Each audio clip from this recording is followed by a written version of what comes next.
Acolyte Episode 3 Destiny. So, this is it. This is the episode that everyone was claiming would kill Star Wars. That this would be breaking the lore, breaking the vision of Star Wars, completely destroying everything set before it. That once this episode came out, there'll be no going back, and this would be the final nail in the Star Wars coffin. Now, is that true? Well, let's find out. So, we start off this episode with Osha chilling out in the woods, and this like alien butterfly shows up, and Osha starts using her force powers. Only here they call it the thread, but it's basically the force. And she's using it on this butterfly to freeze it in place, and then she like lets it go, and then all of a sudden it freezes in place again. And it's because May has arrived, and she's freezing this butterfly. And Osha starts getting upset with her and saying, "Let it go, like let it go free." And May just has this like psychotic look on her face. Like this is like the kind of kid that goes and tortures animals. Like, this kid's going to be grown up to become a psycho. The funny thing is that Osha's like yelling at May, but it's like May is just doing exactly what you just did just a few seconds ago. The only difference is that while you had a calm expression on your face, May has like the psychotic look on her face. But other than that, like you're doing the exact same thing. I also kind of find it funny that they just decided not to use the same actress for the kids. So the kids look different when they're young, but then when they're adults, they look exactly the same. That doesn't make any sense to me. Either you have identical twins that look exactly the same, which means that they would look the same since they were born till they're adults, or you have non-identical twins, which are twins born around the same time, but don't look exactly the same. Here you have both in the sense that they don't look exactly the same as kids. They look exactly the same as adults. That doesn't make any sense to me, but whatever. So May and Osha start talking about the Ascension. It's going to be like this ritual that's going to turn them basically into witches that use the Force, or the thread in this case. And May is very gung-ho about doing this.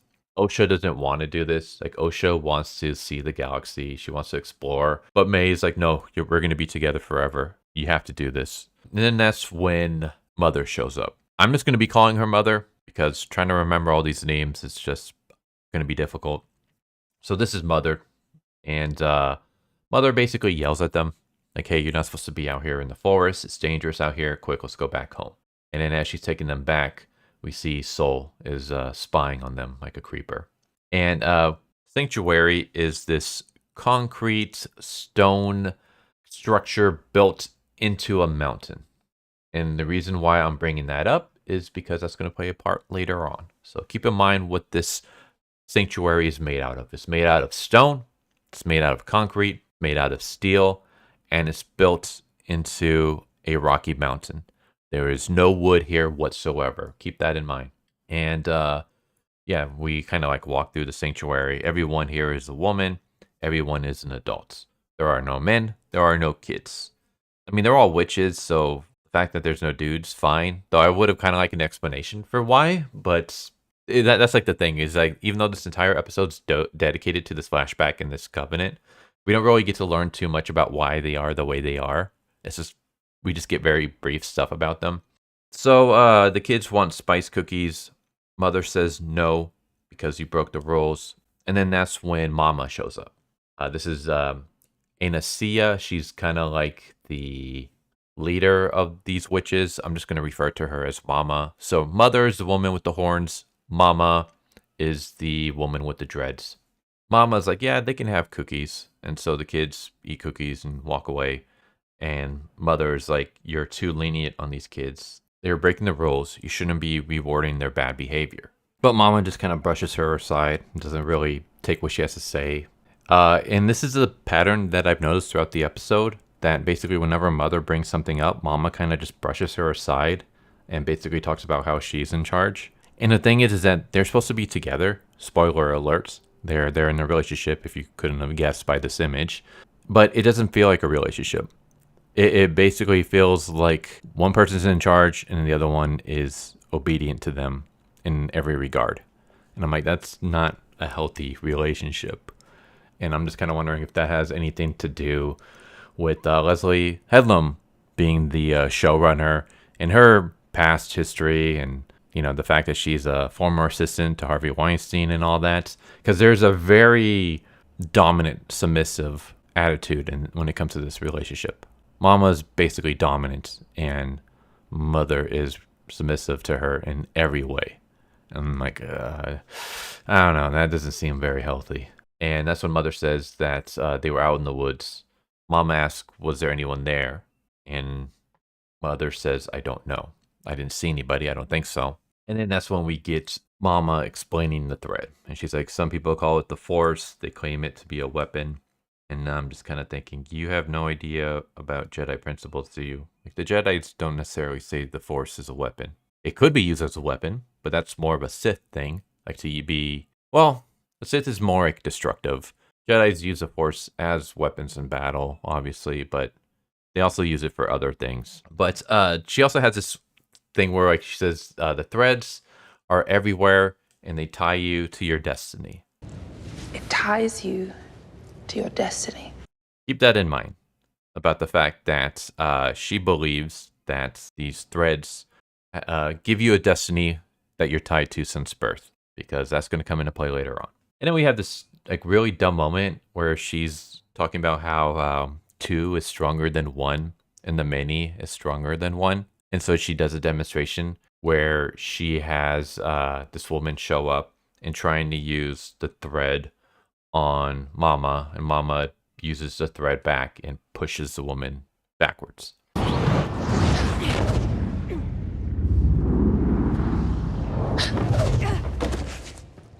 And then she says, but 2 are stronger than 1. So a second lady shows up, and the 2 of them are using the thread on Mama, and Mama pushes them back just the same.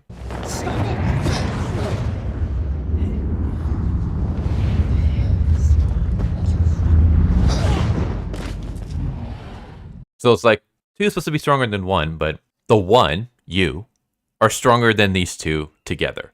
In fact, the 2 together didn't really make any difference on you, the 1. So you're kind of defeating your own lesson here, where the 1's stronger than the 2. There is no like, oh, the thread is stronger when there's more of us. No, it seems to be depending on the individual user.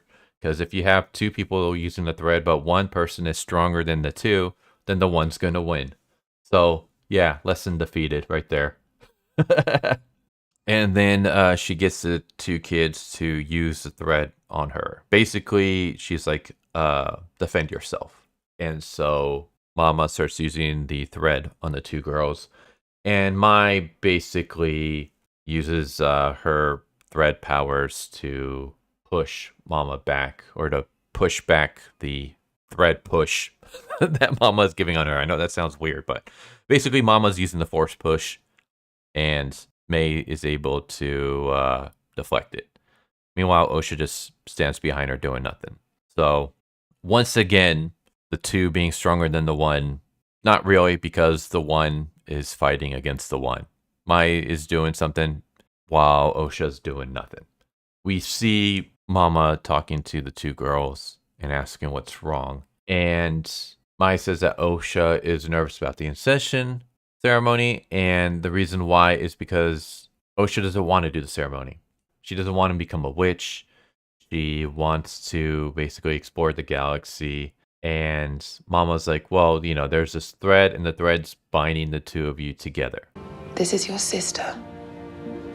The thread tied you together before you were born. And then she forces the 2 girls to say that they love each other. Yeah, we can see that Osha like really doesn't want to do this. Like, she doesn't want to be tied to her sister. She doesn't believe in this whole like thread destiny thing. So this is something that's kind of being forced on her. We have this funny moment where we see the 2 girls and they're getting ready for the Ascension. And so we have these 2 witches and they're braiding the girls' hair, which tells us that the dreadlock look is not natural. I mean, obviously in real life it's not natural, but maybe in this universe they were born with dreads. It's Star Wars, whatever. Like, that's not something that would suspend my disbelief. Because that's like one thing that I've seen some people where they're like, why do the 2 girls have the same exact hairstyle that they had as adults that they had as kids? And why would they have the exact same hairstyle, you know, now, like even though they've been separated for years? What are the chances that they would have the same exact hairstyle as each other? And it's like, all right, if they were both born with the dreads, That makes sense, I guess, that they would both have dreads because that's just the way your hair is. It would be like if the twins had blonde hair. Oh, well, why do they both have blonde? Well, because that's how they were born, right? But the thing is, like, no, the dreads isn't something they were born with because we literally see this woman. They're rolling the hair into the dreads. You can see it in the background as the two girls are talking. That they're specifically rolling the hairs into dreadlocks, which then begs the question: why did they continue to do that as they were growing up into adults? Who was doing that for them? Like, why did they keep that hairstyle? Yeah, Mai basically sees Osha drawing in a notebook. Mai wants to see what's in it. Osha hides the notebook, says she doesn't want to share it with her, and that she basically wants to do things by herself. She doesn't want to have to do everything with Mai. That even though, like, you're my sister and I love you, like, I am my own person. I want to have things to myself, things that I don't have to share with you. But Mai's like, no, you have to share with me because we're sisters. Mai believes that everything that she ever wants is just here. Like, she's fine being here, but again, Osha wants to go and explore the galaxy and just see what's out there. And then that's when we get the ceremony, which is really, really stupid. It's women basically experiencing ecstasy through the force. Like, that's the best way to explain it. They're like doing some weird like Tai Chi dance as they stare at the moon, and they're experiencing the thread, and they're saying like the power of one, the power of two, the power of many. Power of one, the power of two, the power of many. And as they're doing this, it's almost like they're like an orgasmic delight in the thread. Like, just look at these women's like expressions and just like the groaning and the moaning. It's like, are these women getting off on the force? What's going on here? Also, this chant's really, really stupid. You couldn't come up with anything else. Like, you had the power of one, the power of two, the power of many. The power of one, the power of two, the power of many. Like, you couldn't come up with any other chant to kind of get that same message across. Like, that's just lazy. This is dumb. Mama basically explains that we were hunted, we were persecuted, and driven out because of our force, because our magic was considered unnatural. And I'm just thinking, why didn't you just become Jedis then? Like, if it was just your use of being able to use the thread, I don't think you'd be persecuted. Like, you would have to be doing something terrible with the thread for you to be persecuted, because there are Jedi everywhere. This takes place like 100 years before the prequels, so Jedis are abundant. They're not like on the run or killed off or anything like that. There's like Jedis everywhere, all over the galaxy. So everyone's all aware of the Force and what it does and things like that. And nobody goes around persecuting Jedis. So why were you persecuted? It's because you had to have been doing something really, really shady with these powers. That's the only reason I can think of for you to be getting hunted down. And the fact that you're going around, you're doing rituals at night, you are very against outsiders coming near your territory, that you want to keep these kids locked into the sanctuary and not let them explore outside.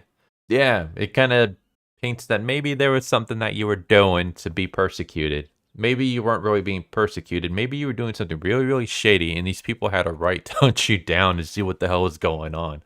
So yeah, she starts like doing this ceremony, and the kids come out, and she asks Mai, okay, do you want to become a witch? And Mai is like, yes. So then Mama brands her on the forehead with the symbol. Like, she basically like uses the thread to burn her child in the face. And then she's gonna do the same thing to Osha. And Osha's like being reluctant to answer. And then that's when the Jedi show up. And so yeah, we see Indara, Sol, Torben, and Kanaka, the rookie Jedi. Anyways, Torben is a Padawan here, and I thought it was really funny.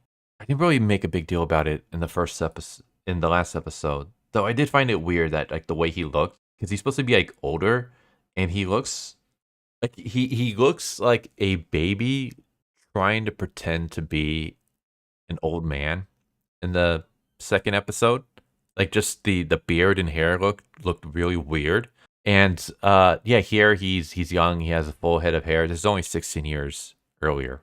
And now it just makes me think like, wait, if he was supposed to be like old and stuff in the previous episode, why didn't you like add any wrinkles or anything? Like literally all you did was gave him a bald cap and that was kind of it. And you made him have a beard. Like that was your way of trying to make this guy look old, but you didn't like do anything with his face, like giving him wrinkles or anything like that. It just looks really, really weird.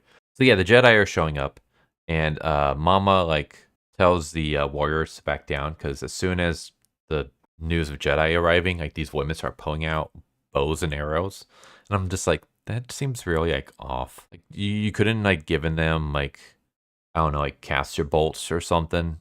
Like just wooden bow and arrows seem really weird in Star Wars. But yeah, these women are like looking for a fight, like right from the beginning. But eventually Mama is like able to calm them down. The Jedi, show up and start chatting and basically he was like, oh, like we thought this planet was inhabitable, and Mama calls him out and says, yeah, I doubt that.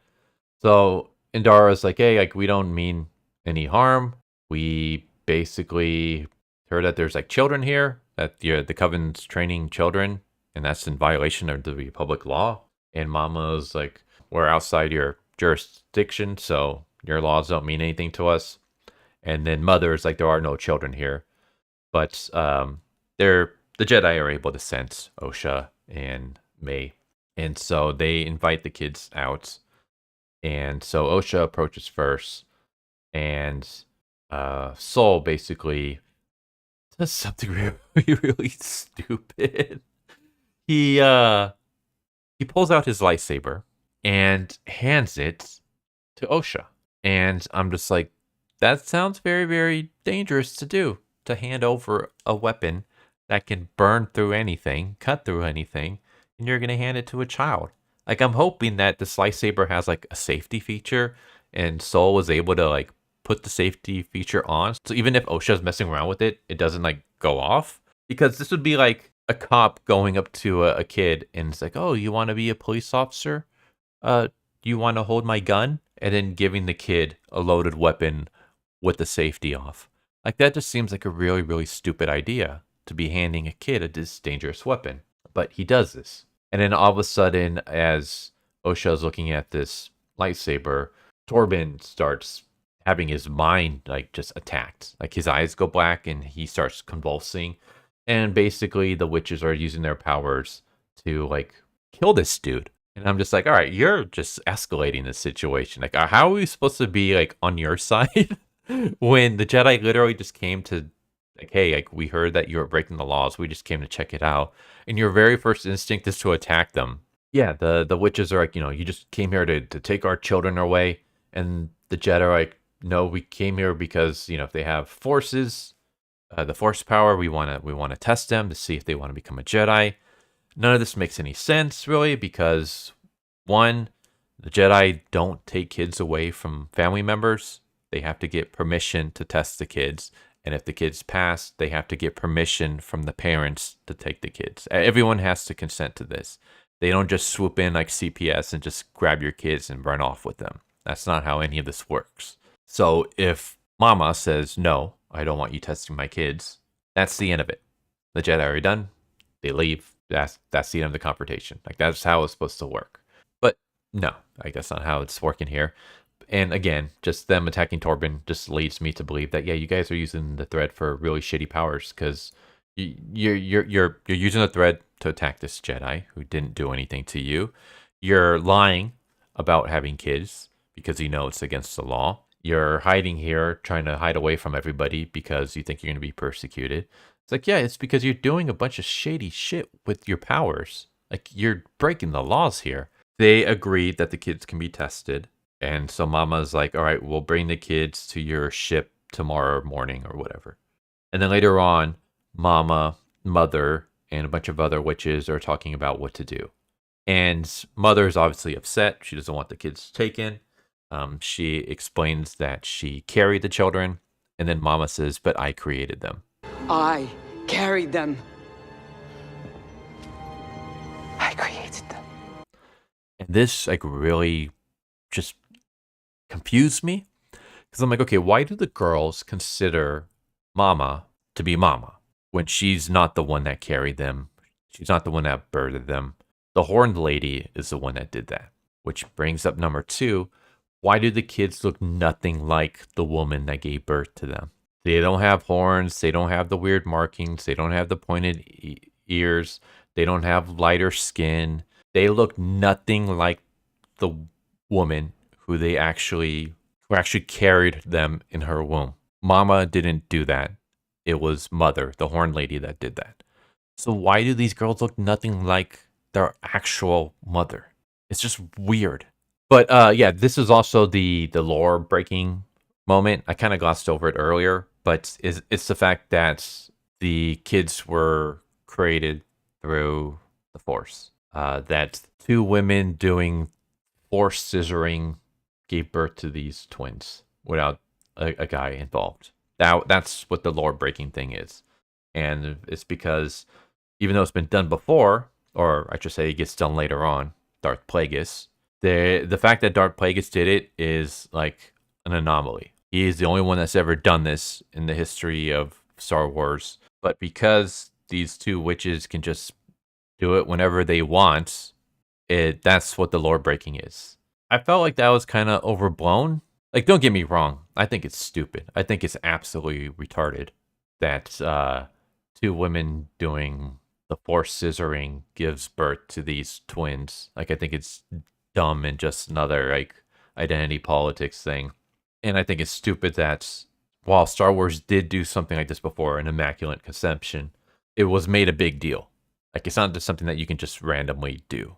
Like, it was a huge thing, very, very rare to the point that only one person has ever been able to do it, and only do it once in the history of the universe. So to have someone else, like just some random witches being able to do it, that's really stupid. Like, I don't see how it kills Star Wars for good. It just, to me, it's just another slap in the face to Star Wars and Star Wars lore and what George Lucas created and all the other authors in the extended universe created and stuff like that. But I don't see it as the final nail in the coffin. I just think it's very dumb. Doesn't need to be done, but it's just more Disney slop. But that's what the lore breaking was. So whether you agree that kills Star Wars forever and there's no coming back, I'll leave that up to you. I personally don't see it that way, but then again, I'm not the biggest Star Wars fan. Like, I watched the movies, I played the games, but I never like really fully dived into the extended universe and stuff like that. I don't have much knowledge on that. So like, while I think this is stupid, it doesn't kill the franchise for me. I believe the franchise is kind of already dead, and it's gonna remain dead as long as Disney is in charge of it. But I didn't see this as like the big thing that everyone was making it out to be. But if you do, please let me know and explain why you believe that. Again, I just want to iterate. I think it's stupid. I think the fact that they were able to do this in this episode is dumb. I find this entire episode dumb. I found this series kind of stupid.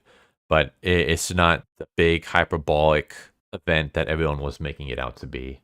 Basically, they come up to the realization that, well, why don't we just have the girls purposely fail the test? That's all they gotta do. So then Mama is talking to the girls, and she literally tells them, whatever's in your heart, do the opposite. But whatever's in your heart, you must say the opposite. So, yeah. I basically, don't go with your feelings. Don't go with what you want. Just lie to these people because they're evil, basically. So yeah, we have that. And so they go to go take the test. Mai forces Osha to promise her that she's going to purposely fail. Mai goes in and does her tests in like a minute, not even. Like, she literally walks in, and then Osha goes to the Wookiee Jedi, says hi, and then Mai walks out, and they're done. So it's like, all right, that was a super quick test. And then Osha goes in, and they draw some blood from her, and then they make her do the test. And the test is that they have pictures on this screen, and they want Osha to use the Force to say what the image is. And so Osha's purposely lying, but Saul is saying, oh yeah, that's correct. And eventually catches her in a lie. Because the second time she says, oh, I see a bird, when it's really a spaceship. He's like, yeah, you're right. It is a bird. And she's like, no, it's not. And then she's like, oh, you guys know that I'm lying. And Soul basically explains, like, what is it that you want? Like, what is it exactly that you want? Do you want to remain here or do you want to become a Jedi? And then he explains that, I was taken in when I was younger than you. I was 4 years old and I was scared at first, but it was great. There's a lot of other children there, and she's like shocked that there's other kids because she grew up in a place where her and Maya are the only kids. Which also begs the question of why would these Jedi be trying to test these children when they're too old? Because there is like a certain age where once the kids are a certain age, like we don't test them anymore, like or try to train them to become Jedi. Like they have to be young. That's why there was a huge thing with Anakin, where Qui-Gon Jinn had to basically like threaten to resign from a Jedi and say like, hey, if you don't allow me to officially train him, then I'm just going to train him on my own in secret. So yeah, he had to put up a fight, and it's like Anakin's is about the same age as these girls. So, but he was already considered too old. Yeah, even if they have the Force, the Jedi would not have tested them because they're too old. They would have just left. So yeah, I found that kind of weird, but whatever. But she says she wants to be a Jedi. She steps out. Mai realizes that she told the truth, and so they talk to Mother and Mama, and Osha admits that she doesn't want to be a witch, that she wants to become a Jedi, she wants to see the galaxy. May gets upset, starts attacking her sister until Mama tells her to go take a walk, and then she decides to talk to Osha on her own. And then we had this like really stupid line where Mama's like, destiny is not decided for you by an anonymous force. Destiny is not decided for you by an anonymous force. This is your sister. The thread tied you together before you were born. I'm just like, you were literally just talking earlier about how destiny ties them together through the thread. Like you were literally telling them that they're tied together and that their destiny is to be together because of the thread. And now you're saying that destiny is not decided for you by the Force, but the Force is the thread. So you're going against your own teachings. This doesn't make any sense. You're contradicting yourself. You're contradicting what you told your own child earlier, and you're contradicting your own teachings. But yeah, she tells Osha that she can make the choice, and Osha decides to become a Jedi. And then she asks if she'll ever be able to see Mama again, and Mama's like, no, because the Jedi won't let you. And I'm just thinking, is that really how it is? Like, I know the Jedi take you and train you, but like once you become a Jedi Knight and you can like go, across the galaxy and stuff, I don't think there's anything ever like stopping you from going to check in on your parents or anything like that. I could be wrong. I could be misremembering, but yeah, so they basically start crying and hug each other and things like that. I do find it kind of interesting that one of the messages here is that children have the ability to make life-altering decisions against their parents' wishes, as long as if authority tells them it's okay. Like, it's like, oh, there's no like modern day parallels to that here. So Osha goes into her room to get ready, and she starts gathering her things. And then Maya's like, you can't go. We're stuck here now. And then Osha's like, it's not up to you. You can't stop me. And Maya's like, yes, I can. And Osha's like, how? And Maya's like, I can kill you. You can't go. We're stuck here now. It's not up to you. You can't stop me. Yes, I can. How? I'll kill you. I'm just like, what the? Where did that come from? Like, I understand Maya being upset, but like her whole thing is that she wants to be with her sister. Like she wants her and her sister to remain together forever.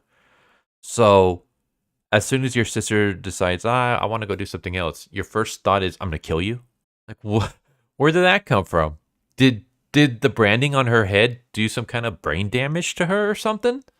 Like, she was a little bit psychotic earlier, but to jump from being separated from your sister to I'm going to kill you now so that we'll never be apart, like, that seems like a really weird jump, and it doesn't make any sense for her character to do that. Yeah, I thought that was really weird. So she shoves Osha, grabs her notebook, and then she lights it on fire. And I was like, okay, that makes sense. The notebook's made out of paper. But then she throws the notebook on the floor, and then the concrete and the stone and the steel doors light on fire. And all I can think of is stuff doesn't like burn. If you throw a match on concrete, you're not going to light the concrete on fire. Same with stone, even with steel. Like steel can melt, but it won't catch on fire. So this doesn't make any sense. So my starts the fire. I know that was like one thing where there was like some thoughts that, oh, maybe it was a Jedi that started the fire in previous episodes. But no, Mai started the fire because she wanted to kill her sister. And she does it by lighting up a bunch of stone and concrete and steel. How that makes any sense, I don't know. And then we have this hilarious scene where Osha, like, her room is starting to slowly burn, even though it's made out of concrete and stone. And so Osha like runs to the window and she screams for help. And then she goes to try to like unlock this door. But if you look at the window, there's no glass here. This is just bars. And like if Osha wanted to, she can climb out. Like she's not stuck in this room. She can literally just climb out. So the window is big enough for her to do that. But instead we have to have this like dramatic moment where she's trying to open the door as the room is slowly burning. But I was just laughing my ass off because I'm like, girl, just go out the window. You can easily do that. But no, she hacks the door, gets out, and there's like screaming noises. And she goes to a reactor. I don't know what this is supposed to be because it looks completely different from everything else in this sanctuary. But this whole area is on fire and it's burning and exploding, and it's because of Mai. So my starting of fire in Osha's room somehow caused the reactor to start blowing up and cause the whole sanctuary to burn up. It doesn't make any sense. Now you could say, oh, well, Maya was starting multiple fires and she caused the reactor to explode because she was messing around with it, whatever. So Maya's thought process is that, well, if my sister wants to become a Jedi, I'm going to kill her and then I'm going to kill everybody in this building, including all my loved ones. Not just my sister, but including my parents and everybody else here who had nothing to do with Osha wanting to become a Jedi. It doesn't make any sense to me. But yeah, Mai blows up the entire place and Osha's like, where's Mama? And Mai's like, Mama's dead. We have this stupid scene where Osha's like, what have you done? And Mai's like, what have you done? No, what have you done? And it just kind of goes back and forth. Where's Mama? Mama's dead. What have you done? What have you done? What have you done? Until there's like another explosion and Mai falls. And Osha starts to fall too, but Soul grabs her and saves her at the last moment. And then he starts escorting her out of the sanctuary as it's blowing up. And we see this moment where we just have all the witches and they're dead. And I'm just thinking, well, they can't have died from the fire because they're not burned up and they're all together. But I'm not seeing any like lightsaber wounds. Like, there's no dismemberment. There's no stabbings going on. I don't see any stab holes from the lightsaber. And I mean, this is a Disney Star Wars show. So if they did get stabbed, they would have survived anyways because everyone else who's been stabbed in Star Wars has survived according to Disney. So yeah, I guess supposed to like something must have happened. So my thought is maybe like the witches thought the Jedi started the fire and attacked them, and so the Jedi fought back, which is kind of weird because other than Torben having a scar, all the other Jedi seem okay. But maybe that's what happened. It has to be something more. There has to be something that they're not showing, because they obviously didn't get killed by the fire. I want to say they didn't get killed by any lightsabers because there's no lightsaber damage, but maybe they did. But I feel like something's missing. Then again, it could just be very terrible writing. I guess we'll see in later episodes. But yeah, everyone's dead except for the Jedi and Osha, who escape on the ship. Osha is upset, and Soul kind of consoles her and hugs her and tells her that you'll be safe on Coruscant. And if you want, I'll train you as my Padawan, and I'll make sure that you'll never feel like this again. And then we cut to the next day where Mai is upset and standing in front of the tree that they were not allowed to be near. And that's how it ends. Yeah, this entire episode was stupid. It's just plot hole after plot hole after plot hole. Things don't make any sense. I put it down to terrible writing. These writers have given me nothing to think that they know what they're doing. Like the very first 2 episodes had just a bunch of terrible plot holes and terrible writing. A lot of things here, like some people are like, oh, well, it doesn't make sense now, but it'll make sense later on because they're building up to something. No, I don't think they're building up to it. I think they just suck. I think they're just terrible writers who think that they're doing something great, but they're not. Nothing makes sense. The characters don't act like they should.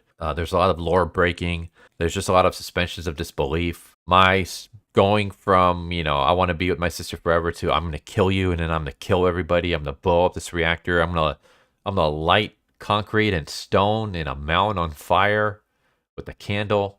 Nothing here makes any sense. This whole episode was stupid. So, yeah, I hated it. I thought it was dumb. I don't think it's like the final nail in the coffin, because I personally think Star Wars is already dead. And if you don't believe that already, I don't think this episode is going to change your mind, like everyone was making it out to be. Like people were saying that, like, even if you don't think Star Wars is dead, this episode will change your mind and make you fully believe Star Wars is dead. I don't know. Maybe some of you believe that. I think Star Wars already died just due to poor writing from everything else that Disney has pumped out. And I think this is no better. This is just another crappy TV show with terrible writing and terrible characters. But there you go. Those are my thoughts on this episode. What do you think? I hope you enjoyed and hope to see you next time. Take care. Later. Thank you for watching my video. I hope you enjoyed it. If you didn't, I still want to thank you for watching it this far, and I hope the next one is more to your liking. With that said, thank you once again, and I hope you guys and gals have a good one. Later.